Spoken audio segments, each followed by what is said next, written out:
Hello, I'm Echo Reason Reacts. I remember, so you don't have to. Today, we're looking at The Mask from Nostalgia Critic by Jim. This movie stars Jim Carrey, Cameron Diaz, the two guys, Doyle, and the other guy, the other cop. Yeah, cop. And Jon Favreau. Jon Favreau's in this. Jon Favreau is in this, so let's watch The Mask. The Mask.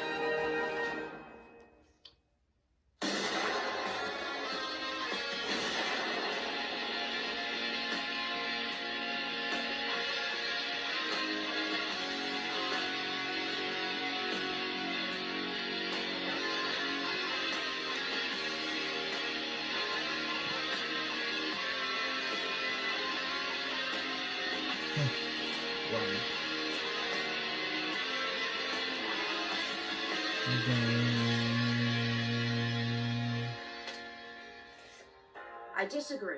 I think I'm wearing her down. Correct. That's what you are, Ipkiss. A big... Aren't you back in the laboratory to get your bolts tightened? I should have said that. Correct.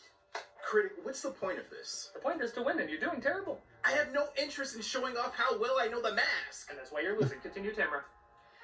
Our... Love is like a river. Why he changed costume so fast?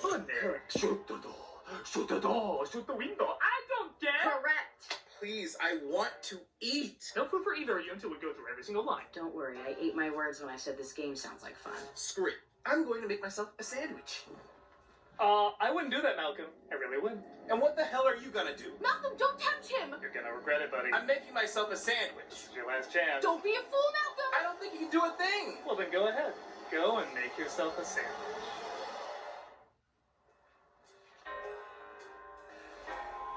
He's right, I got nothing. Yeah, my reaction. Okay, I did this to show I really was obsessed with The Mask growing up. Yeah, who wouldn't be obsessed with Jim Carrey? I know I'm not the only one. Centered around an odd plasticine cartoon character who puts on a mask, this film was the first time state-of-the-art CG effects were used to blend real life and cartoons as opposed to make dinosaurs or aliens come to life. When the trailer came out, people, particularly kids, were so excited that someone finally got the idea to use this technology in a zany way. And of course, this wacky take on technology is used everywhere today, even in commercials. It also helped that they got the rapidly rising star of Jim Carrey and the first appearance of Cameron Diaz as well. Years later, people still look at this film as a fun, wild, nostalgic throwback. Before the doctor. Sometimes, yep. I Before the want to sun. show that even with my obsessive love of this movie, even back then, Before the sun, I The still Mask. knew it wasn't great. Now, don't worry, I'm not going to pan this film at all. If anything, I'm curious why so much of it still works today, when, honestly, a lot of it shouldn't. There's a ton of awkward moments, weird lines, and standard 90s cliches that were pretty formulaic even back then. Yet something about it is still charming, imaginative, and weirdly one of a kind. I guess I wanted to make it clear that even though I adore this movie, I still wanted to look at it objectively, for both its pros and cons. So, now that I think I made my point clear... Hey, Critic, want some of these gooey, messy sandwiches? Why yes, that sounds lovely. Let me have it. F you. This is a weirdly anticlimactic Yeah. episode. Let's take a look at The Mask. Mask. I guess I should point out, seeing how I did a whole video on it, that the film is quite different from the comic. The comic is dark, violent, gory as hell, and incredibly mean-spirited. It was fucking great. That's what they wanted to make when they hired director Charles Russell, who brought more comedy to the Nightmare on Elm Street franchise, resulting in a big hit. New Line was hoping for The Mask to be the next Freddy Krueger, but as Russell pointed out, we already had a Freddy Krueger. So he pushed to do something lighter, but still relatively new. In fact, for better or worse, this is one of the perfect examples of transitioning from the aggressive R-rated 80s to the lighthearted PG-13 centered 90s. I'd be lying if I said I didn't want to see the comic on the big screen now with big budgets trying to be more daring, but in the 90s, I can see why they did something more zany and relaxed. With that said, we open with credits rolling over Edge City, which I'm pretty sure is the city from Babe 2, where a scuba diver stumbles across Jumanji, but is accidentally taken out, unlocking an ancient vent. Jumanji. Not knowing this yet is Stanley Ipkiss, played of course by Jim Carrey, who got concert tickets for his would-be girlfriend, but she complained she wanted to take her friend with her instead of him. Why don't you just go with your friend? I couldn't do that. No, come on. Boy, do I smell chicken, because That was the most sickening display I've ever seen. I disagree. I think I'm wearing her down. Jim Carrey really is the perfect actor to play this role. Not because of his over-the-top flexibility as the mask, though that is certainly important, but because of his likability as Stanley Ipkiss. Most actors, I think, would play this role too boring to contrast the other personality. Carrey himself said he didn't want people fidgeting in their seats saying, just get to the mask already. And I still stand by, this is my favorite performance of his, as when he does other roles, it still feels like a performance. A good performance, but still a performance. This just feels like how Jim Carrey probably was. A nice but awkward people pleaser who's very expressive with his face. I also like that he doesn't hold back too much. He's still a little over the top, but in a way you feel like he would be in real life, especially given his obsession with cartoons. I firmly stand by, if Ipkiss didn't work, the movie wouldn't work. This is fortunate as he and his comic relief Charlie almost impressively have no chemistry together. Hold the phone. Killer at 3 o'clock.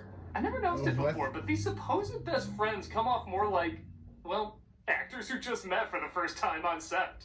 Tonight, I'm going to take you on a love safari, deep into the darkest heart of the urban jungle. Tell me more, Buana. They're not awful, they're not even so bad they're funny, they just leave no impression as a comic duo. That aged great. Yeah. Thankfully, the chemistry isn't focused on them as much as Carrey and then former newcomer, Cameron Diaz. She plays Tina, a charming singer pretending to open an account when really she's a friend for a mob boss. What does Nico have to say about all this? Things change. First we take the bank, then we take Nico, and then my friend's school is out. Sorry, I accidentally put on heat. Peter Green plays a gangster named Dorian, and I'm pretty sure nobody told him this was supposed to be a comedy, because he plays this role like he's still in the usual suspects. Did it look like I had much of a choice? Maybe you did. Maybe you didn't. Who knows, right? While a part of me does wish he was funnier, it does help offset the goofier moments and give a few more surprises about what's around every corner. Is a scene with a gun gonna be funny or suspenseful? It helps mix things up. Speaking of which, Stanley's repair shop lies about his car being ready, so they give him Fosse Studebaker to go to Dorian's club with his friends. He gets separated from them though and doesn't mix well with security, causing Dorian to say lose him twice. No, but my friends are on the inside. Who's Hey, come on now, guys. He's been talking like that ever since he did that job with Johnny 2 times. I'm gonna go get the papers, get the papers. I'm gonna go get the papers, get the papers. Things get worse when a car ruins his suit. Mr. Kiss. Did you get my splash? I slipped the driver a 20 to do that. Humiliated at the club, his car breaks down at a bridge where he stumbles across the ancient mask. When he gets home, we see he's quite the cartoon nut, which as I mentioned before is cleverly worked in and arguably does explain his expressive faces. But they're given a massive makeover when he puts on the mask and transforms into the villain from the Care Bears movie. The villain from the Care Bears movie. Okay. So fun fact, Carrey apparently improvised that line as the original was snazzy.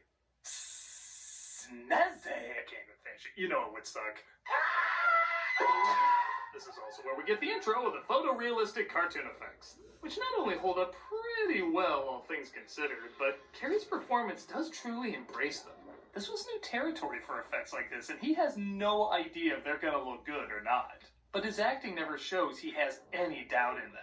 If he's told his eyes are popping out in a scene, he does his damnedest to act like his eyes are popping out in a scene.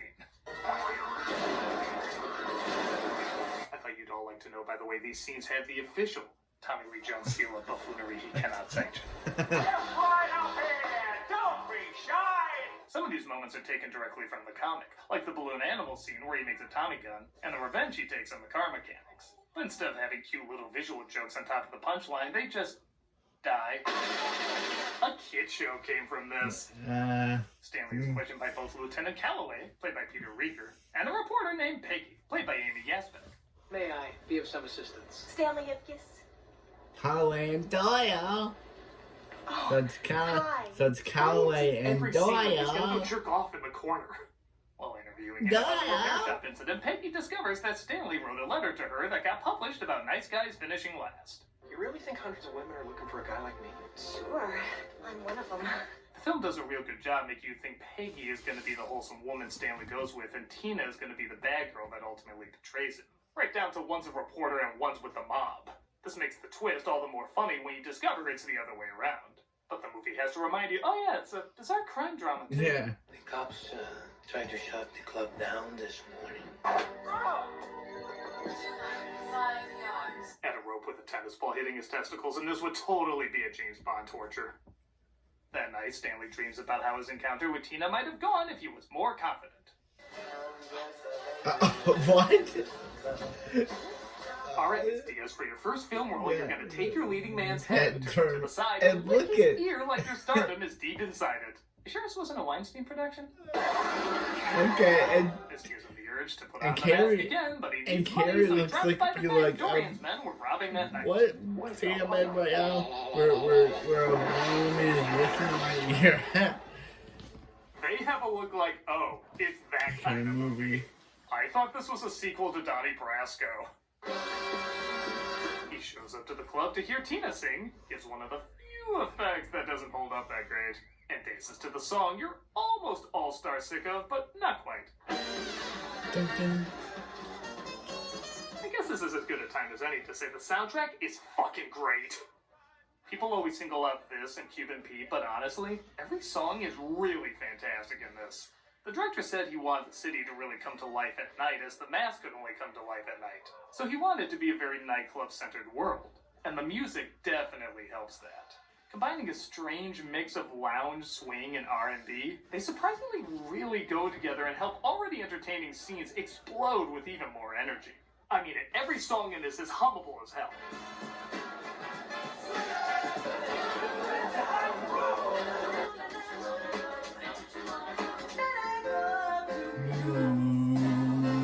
I'll admit some moments I was afraid wouldn't hold up as well as when I first saw them, but for whatever reason, this quote-unquote death scene cracks me the hell up. Tony Tim, I won't be coming home this Christmas. I can't even explain why. Maybe because this guy is supposed to look sad that he's dead while Carrie is aggressively manhandling him during his supposed final moments. Well, that's the closest to an Oscar he'll ever get. Two of my favorite little add-ons are in this joke. One is Dorian, straightening his hair when he discovers he's suddenly being watched. And the other is Carrie exiting the wrong way, like so many winners do on award shows. Hey, Galloway! Better call that high-priced lawyer of yours, Terrell. You and I are going downtown for a little chat. We just threatened people with guns and fired him in public. He got nothing on us. Once it's revealed that the mask robbed the bank, Dorian is set loose and puts out a hit on the Green Menace. 50 grand to the man who finds that green-faced son of a bitch before the cops do. I want you to get the word out to every street hustler, to every lowlife in this town. I want you to hit up every 90s gangster in black suits driving black cars using this voice.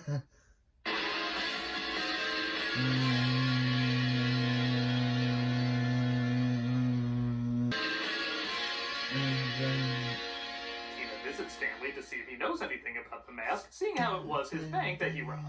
Anyone find out who he is? Why are you interested? Thanks for everything, Stanley. You'd like to see him again. Anyone else get a serial killer vibe from that look? You'd like to see him again, wouldn't you? He'd like to see you too. All of you. He puts lotion on his skin! He takes his mask to a professor, played by Ben Stein, who connects it back to the ancient trickster, Loki. Possibly a representation of one of the Norse night gods. Maybe Loki. Who's Loki? Loki is bank. Stein's underacting perfectly offsets Carrie's overacting. And I legit love that nobody figures out because Loki is a night god it would only work at night. So this reaction is always a surprise and gets a big laugh. This is why I don't believe in evolution. Here, the pickle relish. Doyle, get in the car. But I ordered onion rings. Doyle! I should point out this is the very sudden beginning of Calloway and his assistant Doyle doing the smart cop, dumb cop routine. At first, Doyle is just a normal guy. He talks with Calloway like anyone else would. Well, we got some fingerprints on some of the currency, but nothing matches Jarrell's men. Looks like this guy beat him to the punch. But halfway through, they spontaneously make him a dumbass, always getting on Calloway's nerves. It's completely out of nowhere. Doyle! No. Shut up and help me down! Alright. Start dancing, I'll blow your brains out. Wow, you're a real hero. No. It'd be like if Timon and Pumbaa halfway through Lion King changed gears and became a no-nonsense cop duo. It'd be out of left field, but kind of funny too. Stanley. Stanley meets Tina at Landfill Park.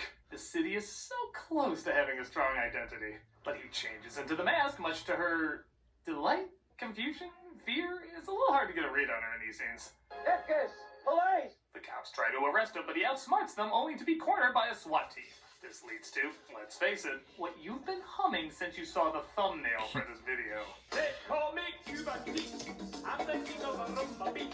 Cuban Pete is one of the catchiest earworms in a soundtrack that already has a lot of earworms. I have to admit though, when I think of pure silly joy in a movie, this sequence always pops in my head. It is the most upbeat, surreal, out-of-nowhere musical number at the time since Deo from Beetlejuice. I feel like if this was done today, they'd do some sort of modern pop song. I really give credit that they stuck with something more traditionally zany. This cop in particular does a really amazing job. Really think about what she has to do. She has to be in cop mode, start singing while in cop mode, get across the singing is against her will, indicate her body is going through the same thing, and then be totally possessed by the mask's powers. All within the span of just 5 seconds. As well as while a Surf Ninja poster is staring her in the face. I don't know, even if I saw this all going on, I'd still be distracted. What the hell is Surf Ninjas? Oh, and she can dance. For not even having a minute of screen time, that cop leaves quite an impression. And for some reason he finds a corner and takes the mask off. I never understood why. But Peggy is there to help him escape. Life is wrecked. Stanley opens up to Peggy, who at first seems sympathetic, but as mentioned, she was working for Dorian. What are you doing? You really are a great guy. I just can't lose my condo. If it makes you feel any better, Stanley, I don't think sex with her would have worked out anyway. Sister? Don't mess with me. I got my sideways gunman with me, bro.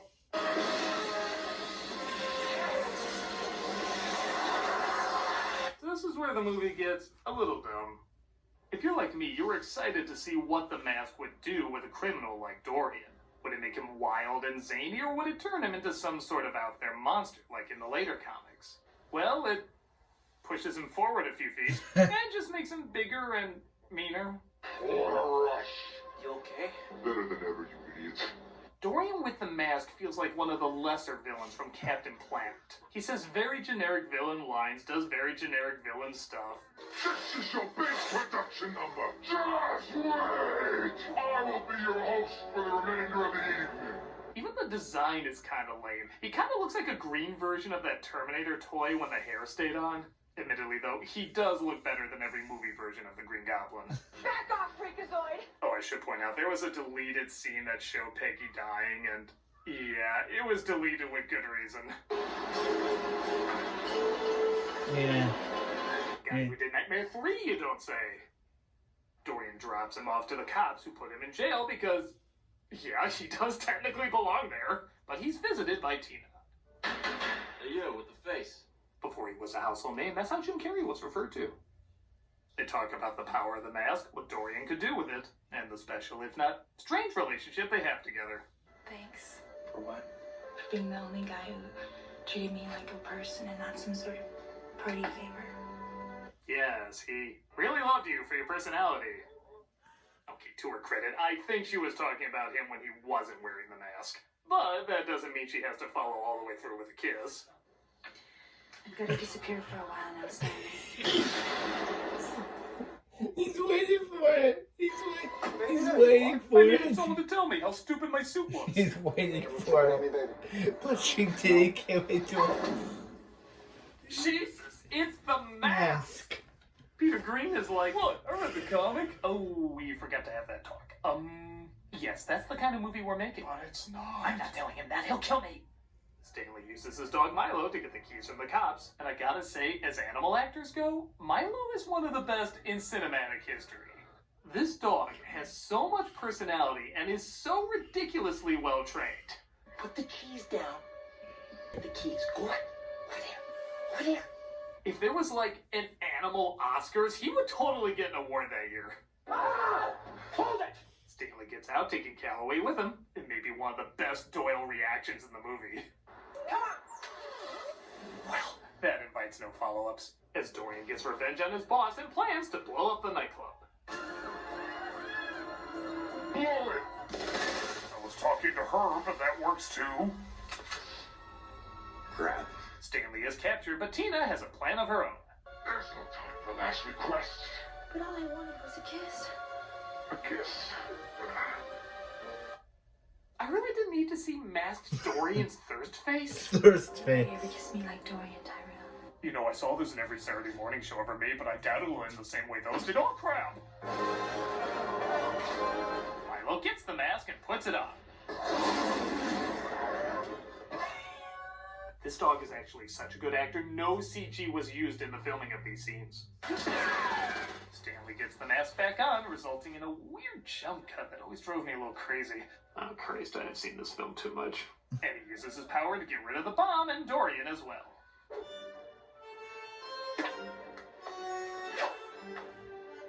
That might be the one time Carrie didn't know what face to have for a scene. He has a look like you took the last French cruller, and I am not going to let you forget about it. He turns back into himself and seems to be off the hook as everyone except Calloway thinks Dorian was the mask all along. I want to see you in my office first thing tomorrow. Yes, Your Honor. Boy, that doesn't sound good at all. Oh, it doesn't sound good. What would sound good to you? Breakfast. Shut up! Breakfast. What are you, Walt Jr.? To the bridge where the mask was found and decide to get rid of it for good. You sure you know what you're doing, buddy? Yeah, well, I'm sure. It's time to give Jamie Kennedy a chance to ruin his career. Yeah. The mask is tossed over, but not before Charlie goes diving in after it. Which? Snazzy! Yeah, that still would have sounded awful. And that was The Mask. By no Smell. means perfect, but the parts that work are insanely likable. A lot of it is around Jim Carrey, both as The Mask, but especially Stanley Ipkiss. He gives an energized yet unique spin on the lovable loser that I feel actors have borrowed from since this film came out. But on top of that, the effects mostly hold up, it's colorful, has a great soundtrack. At times can be awkward, but I feel like that can slide because the film is so focused on giving you a good time.